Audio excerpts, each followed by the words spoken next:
Hindi po ako pinayagan ni mama. Hindi ka pinayagan? Bakit? Bakit? Grabe naman balita yan. Kakalungkot ha. May pasok po kasi.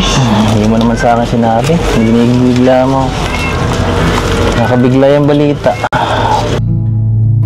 Ang panoorin niyo po mga reactor po yung mga binanggit dito. KOGR Team VSM Reactors na kinabibilangan ni na Kalingap Official, Global Reactors, Kalingap Marie Pineda, Kalingap Emerita Sario, Trimatet Gabarda, Anthony Pedrero, Tony TV, Liz TV, KOJR Hong Kong, James Molina, Marilyn Conanan, Christy Fermosilio, Bricks TV, Baby Roda Vlog, Laila Guerrero TV, Mami ATV, Maya Vlogs, Caroline Rivera, Libra Girl 84, Erica Alpon, Carmi Gallardo Vlogs, and Bernadette Bodino. Patuloy po sana nating suportahan ang mga solid Kalingap Reactors. Maraming salamat mga Kalingap.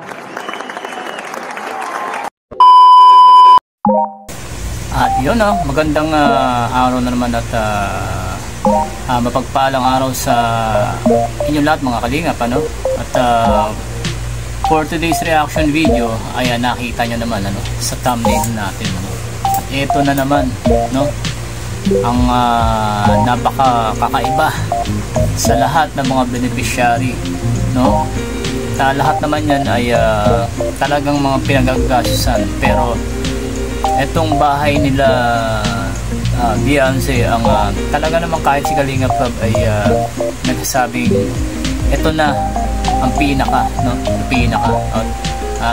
pero bago ang lahat kung hindi ka pa nakasubscribe sa aking YouTube channel, magpa-subscribe na po ako at syempre pa-share na rin ang mga ginagawa natin video at pa-like na rin ako at mag-comment ka rin kung anong masasabi mo rito sa bahay ni Beyonce at syempre kung hindi ka pa nakasubscribe kila Kuya Val Santos Matubang, kay Ate Edna Vlogs at kay Kalingap Rob ay gawin mo na ngayon. Subscribe ka na muna at ito, umpisa na natin ang video. Click natin para kay Beyonce. At nandito may dala po tayong groceries. Hello po mga Kalingap. Para sa mga karpentero at bigas. Ayan. Parang may bumata si Kuya Bobby Bumata. Kumapal yung buhok. Mas gwapo naman kay Bobby. Nagpulbo po siya, nagpulbo. Bumudi ang balbas. Hindi mo natin. Ayan. So, ito mga Kalingap, mga butihing sponsors po namin. Ito po yung update natin. So, ang daming poste guys. 1, 2, 3. Grabe. Laki nito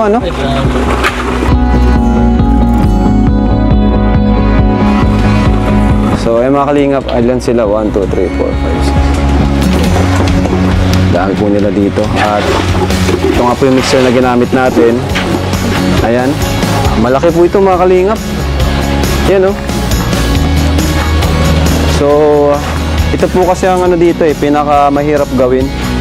Pinaka effort talaga.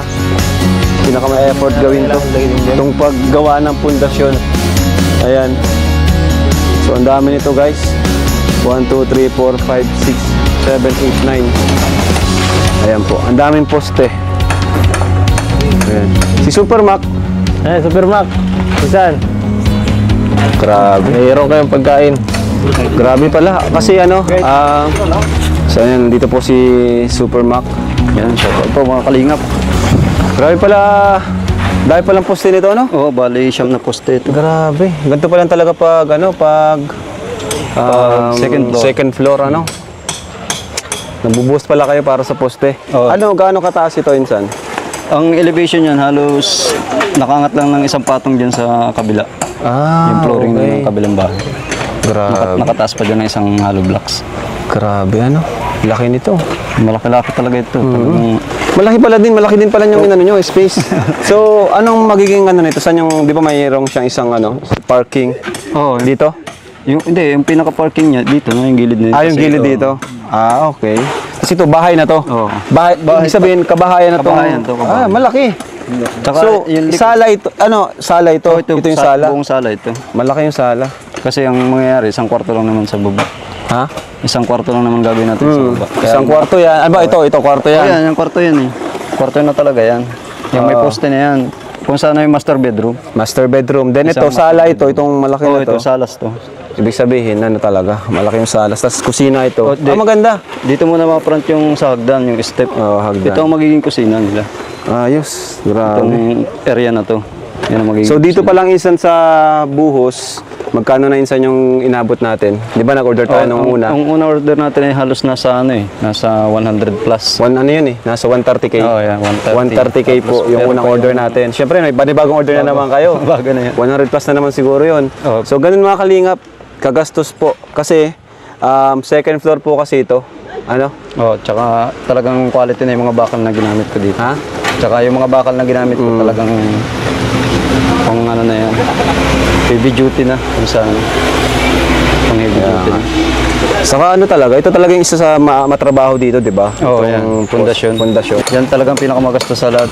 Yung umpisa, pundasyon. Grabe. Kasi talagang dito tayo kukuha ng tibay. Laging sa pundasyon tayo kukuha ng tibay bago tayo tumakas. Second floor kasi ay. Saka pundasyon pa lang, talagang gagastos ka na. Bakal, Dapat quality na. Pundasyon pa lang. buhangin, semento. So pagkatapos naman ito, madali na to eh, no? Oo, mabilis Pagpatong na to. ng hollow Oo, blocks, baka mabilis 3 araw. Ano na kayo eh? Mga 1 week lang. Kasi isang kwarto naman sa Kaya baba. nga. Umpisa naman tayo sa slab yun. Isa pa yun, yung pinakamagastos din sa lahat. Ganda nito, mga Yung flooring kalingap. naman sa taas. Sobra. Grabe. Talagang malawak pa dito kasi Pero tutuyo ng iba ah. oh, nakabuhos Ilang na poste na lang? Ano na lang nabuhusan yung mga poste na lang talaga. Yung puting nabuhusan na namin lahat yan. So, nakaranding. talagang laking tulong pala nitong mixer. Oo, ang bilis lang. Yan po kasi mixer na yan yung binili ko dati para sa church. Ginagamit din po namin sa pabahay. Ayan, laking tulong din talaga. Kagandahan pag may mixer. May Mga ilang may- araw ang may- natitipid niyan pag may mixer ano? Hindi, ang natitipid niyan, yung manpower, yung tao. Manpower. Kasi kung walang mixer, may magpapala ng buhangin at graba doon. Ayaw nga, no? Manong halo. Ay di makatipid Dapat ka rin sa ano? dadagdag tayo na- Manpower nga. Kasi Kasi pa tayo ng 5 tao niyan kung sakali, kung wala tayong mixer. Dito lang mixer, mahalo lang yung dalawa o abutan na lang siya. ayan, shoutout po kay sa mga sponsors po nila Biancy, kay Tita Ping Provido, Sir Leo D, ayan, Tita Ana, Mami Rexy, sa Etsy Global, KGS. Maraming salamat ko Ninang Erica Alpon. Ayan, Sir Lito. Thank you so much po sa inyo. At ito na po yung update sa bahay po ni Biancy. Napakalawak po nito. Ano? Napakalawak itong mga kalingap. So, saan ang CR nito? Dito? Dito sa Ay, sa side. bagay dito kasi kwarto lang naman ito, Oo. tapos kusina. Kasi pagdating niyan sa taas, yung CR sa taas magiging gitna ng 2 kwarto. Kumusta pala yung ano dito, Mac? Yung tubig? Yung tubig na kikitabo lang muna. Tabo kayo. Kasi nung nagpaplano daw, papagawa ng ano, ng poso, ano? Yung jetmatic. Hindi, yung bomba. Pwede naman, Bomba. pero dito lang tayo sa gilid. Shorts. Pang bata eh. Pang bata itong mga shorts. Puro shorts po siya. Parang sa mga kapatid mo nga ito. Ayan. Alam mo, walang sobra-sobra sa'yo. Eh. Dapat, kung ako lang, bigay ko sa'yo lahat. Kaso, ano bang kailangan mo pa dito, Ben, sa inyong bahay? Malay mo. Wala na nga. May bigay ko. Sa tingin ko, ano, Parang kompleto na nga po yung ano. ako, kulang pa ba ako dito? Kulang. Hindi naman po kayo ah.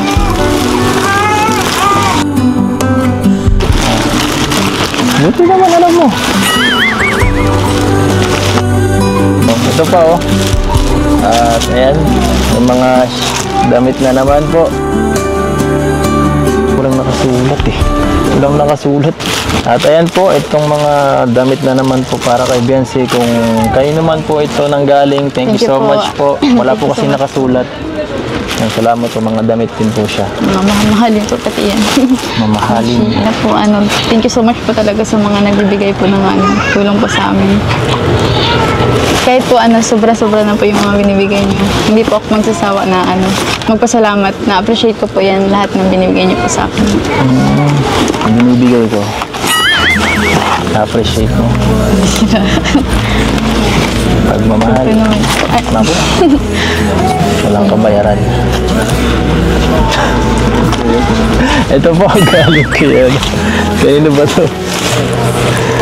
From Sir Leo D rin. Parehas lang din po mga damit. Mga damit din po kay Sir Leo D. Mga damit din po. Thank you po. Pambata rin yata ito. Yan po. Baka mag-building. Pambata nga po. Ang dami. At saka ito po kay Ian. Kahamot ba Ian? Yan po. Order na po kayo. Thank you po Kuya Ian. So nagbigay po ng sa akin? Sa inyo din po. At siya nga pala, nagpaalam ka na ba kay mama mo tungkol sa pagpunta nating Cebu? Hindi nga po ako pinayagan. Hindi po ako pinayagan ni mama. Hindi ka pinayagan? Bakit? Bakit? Marami namang balita yan. Kakalungkot ha. May pasok po kasi. Hindi mo naman sa akin sinabi. Binibigla mo. Nakabigla yung balita. Excited pa naman ako pagpunta doon. Sinabi ko na nga kahit sa sa live at sa ibang mga K-boys. Kala ko makakasama kita doon.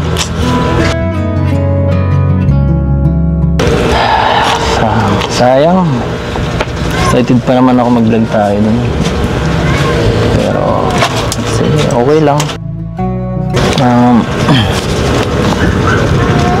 Sigurado ko ba talagang mahal?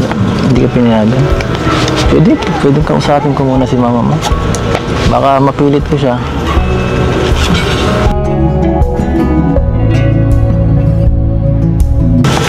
Teka lang, magtanong lang ako kay mama mo. Nay! Joke lang po. Bakit? Upo lang po kayo dyan. Upo lang po kayo. Bakit? Nag-joke lang po. Mo yata ako. Joke. Ang alin? Yung pag-alis? Alam na po yun ni mama. Gino-joke lang po kayo eh. Pinakaba mo naman. Iyon, nakita nyo naman kung gaano kalaki talaga. Talaga namang ang dami. Poste pa lang talagang kakain na to ng libo-libo.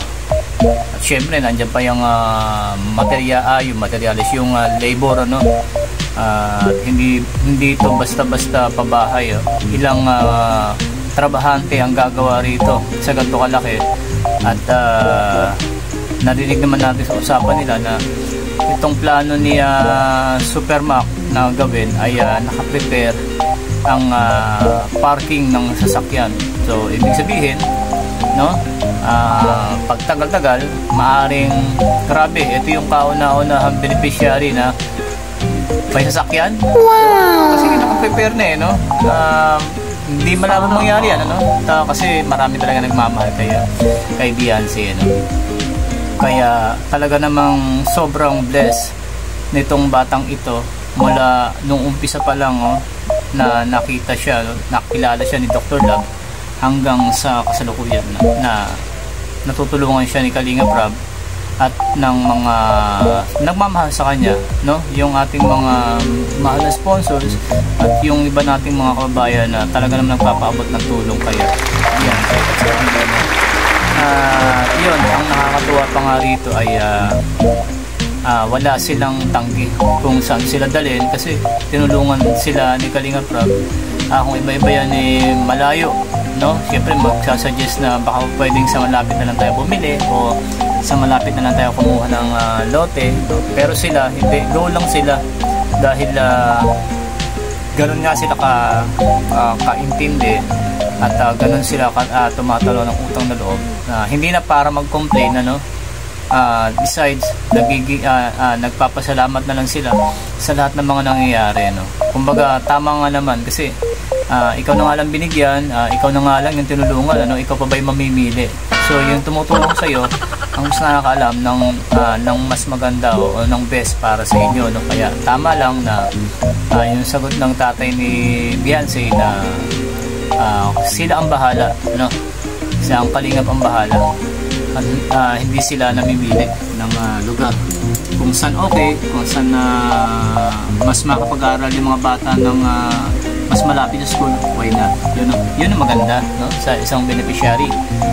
Hindi yung marami masyadong, alam niyo na, yung mas marami pa yung complaint kaya sa pasalamat, ano? Kaya talaga namang dire-diretso ang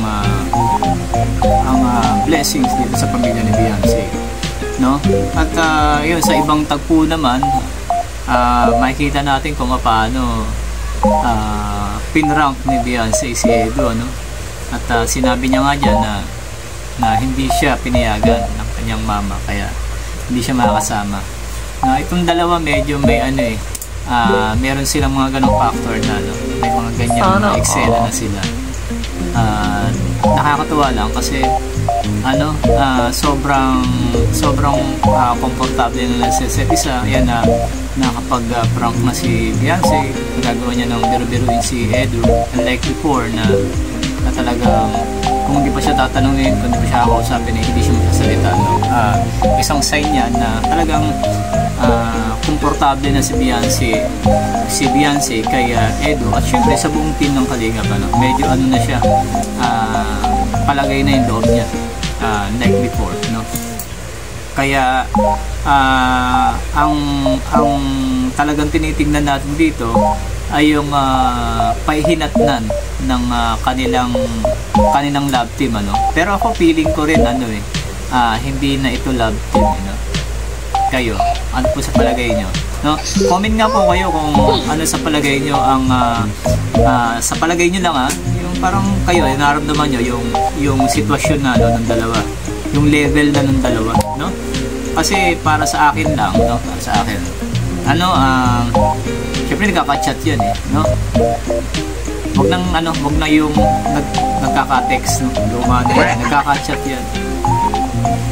At hindi man natin alam sa mga pag-uusap nila na yan kung mas gaano pa sila ka-open at gaano pa sila ka-importante sa pag-uusap sa chat, ano.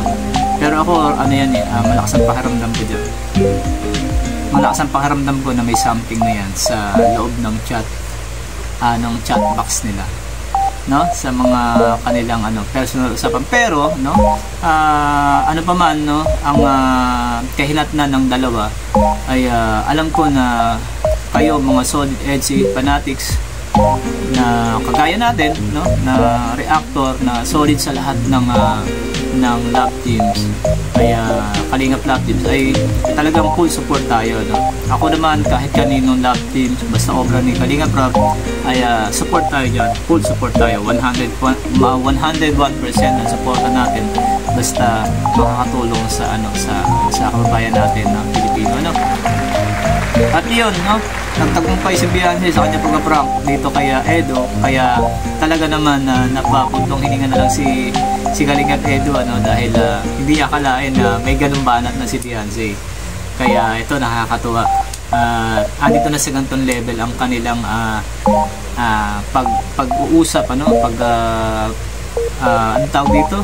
Nasa ganung level na sila ng friendship, no, yung sa nakakapagbiro. Kasi ganoon naman talaga, no, pagka ang tao nabibiro-biro mo na, napaprank-prank mo na, ibig sabihin palagay ka na sa kanya at alam mo sa sarili mo na hindi siya magagalit, kasi pag sinabi mong joke lang, tatawa lang yan. Kaya yun, nakakatuwa, no.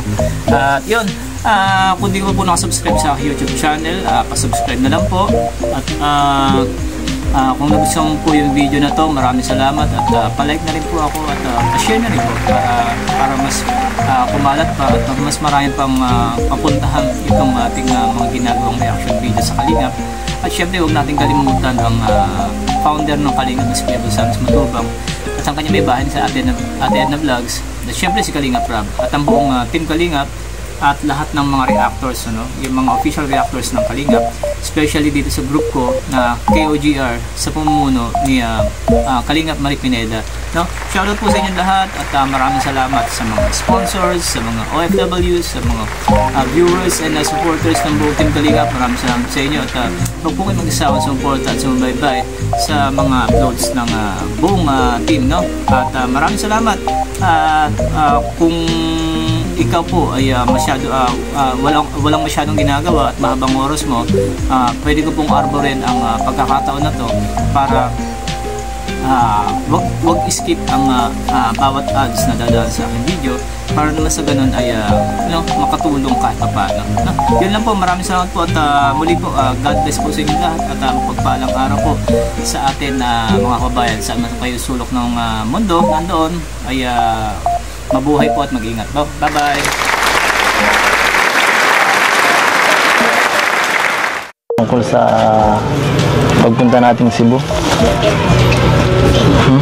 Hindi nga po ako pinayagan.